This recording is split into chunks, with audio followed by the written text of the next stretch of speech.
Business Law Pas FM bersama Dr. Ricardo Simanjuntak SH LLM.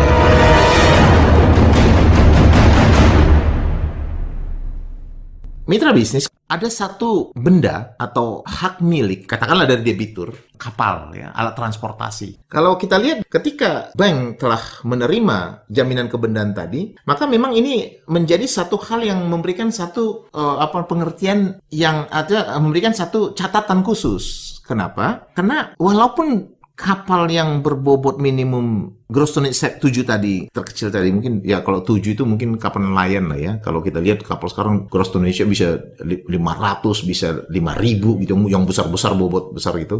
Ketika dia menerima tadi, secara prinsip dia diperlakukan seperti benda tidak bergerak. Tapi ingat, dia benda bergerak. Nah, kalau kita lihat apa perbedaan antara benda bergerak dan tidak bergerak, benda bergerak itu memiliki risiko yang lebih tinggi dari benda tidak bergerak. Kenapa? Karena dia pada saat penggunaannya, dia bisa saja mengalami permasalahan, tabrakan segala macam, yang mengakibatkan kurangnya nilai. Atau dia bisa dibawa kabur, karena dia bisa bergerak. Kalau tanah kan nggak bisa dibawa kabur. Nggak ada orang misalnya dia nggak bisa bayar utang, tiba-tiba pagi-pagi dia pergi, dia bawa kabur tanahnya 3 hektar, bolong bumi 3 hektar, nggak ada. Tapi dia bisa bawa kabur, misalnya katanya dia jaminkan mobil gitu, dia bisa bawa kabur mobilnya. Atau kalau dia nggak bawa kabur mobilnya, mobil tabrakan gitu, sehingga nilainya menjadi hilang gitu. Nah, ini adalah satu bentuk-bentuk risiko yang terjadi terhadap benda bergerak. Dan risiko yang sama juga bisa mungkin terjadi pada kapal. Karena dia benda bergerak, ya kan? Nah, sehingga memang ketika kapal itu dijaminkan, maka dia memang kembali dia mempunyai satu tingkat risiko yang setara dengan benda bergerak. Nah, sebelum saya lanjutkan, kita lihat bahwa kapal itu adalah satu badan, gitu ya, satu badan. Jadi satu transportasi air, kapal laut konteks saya adalah bisa di laut, bisa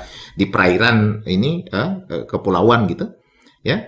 Juga bisa penyeberangan gitu, bisa nasional, bisa internasional, tapi dia kapal. Nah, sekarang bobot kapal dalam satu tubuh ini yang dikategorikan dalam pengertian 20 metrik ton tadi. Tapi apa yang di atas kapal itu beda lagi, gitu ya. Apa yang di atas kapal, peralatan-peralatan di atas kapal itu tidak dikategorikan sebagai bagian dari kapal, gitu. Misalnya, ambil satu contoh, kalau kita lihat dalam bentuk jaminan hak tanggungan tanah dan bangunan, itu kan mesin yang tertanam di bumi kan itu bisa dikategorikan sebagai bagian dari benda tidak bergerak. Karena ketika dia tertanam, gitu, ya kan? Nah, kalau dalam bentuk kapal, dia nggak diperhatikan seperti itu. Walaupun barang itu terpasang, tapi jika dia bukan merupakan bagian dari kapal, maka itu adalah benda lainnya yang tata cara penjaminannya nggak bisa disatukan dengan kapal itu, kecuali dia merupakan satu bagian utuh dari kapal itu, gitu loh. Misalnya mesin, ruangan gitu kan, itu. Sehingga benda-benda yang di atasnya itu bisa difidusiakan, ya. Jadi kalau misalnya kita katakan misalnya ambil satu kapal gitu, dan di kapal itu dipasang satu rig, karena dia merupakan kapal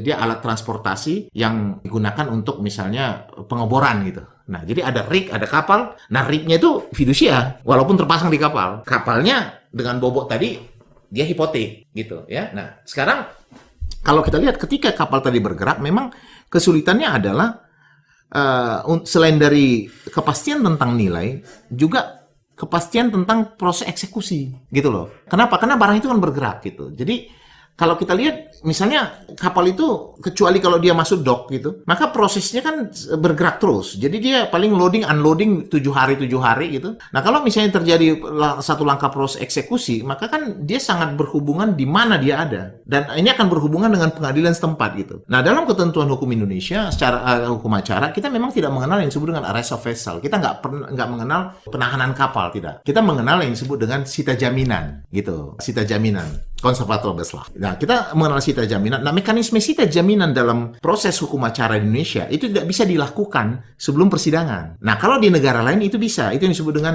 ex parte injunction. Kalau di Singapura bisa. Ya, kita bisa meminta penyitaan kapal, penahanan kapal, arrest of the vessel, atas ada dugaan tindakan. Jadi sebelum persidangan pun kapal sudah ditahan dulu supaya tidak jalan. Kalau Indonesia kan tidak bisa, tidak ada sistem itu pada kita. Mekanisme kita hanya ada untuk meminta sita jaminan. Sehingga dalam proses kita misalnya ingin melakukan eksekusi, ya kan? Maka kita harus meminta peletakan sita dulu. Nah, kadang-kadang untuk meminta peletakan sita ini, sita eksekusi ini, itu kapal udah jalan mulu itu, ya kan? Sehingga terjadi satu kesulitan gitu. Nah, di sini memang harus ada satu ketentuan yang memberikan kepastian bagaimana mekanisme penyitaan, mengingat ini walaupun dia diperlakukan seakan-akan sama dengan benda tidak bergerak, tapi ini kapal benda bergerak. 510 KUH Perdata menegaskan dia benda bergerak, dan tidak ada satu pasal pun mengatakan dia menjadi tidak benda bergerak. Cuma dasar kepemilikannya saja yang jika dia bobotnya 20 metrik ton isi kotor itu diperlakukan setara dengan benda tidak bergerak untuk kepemilikan. Tapi dia tetap benda bergerak, gitu loh. Nah, ini satu hal yang memang diperlukan satu ketegasan sehingga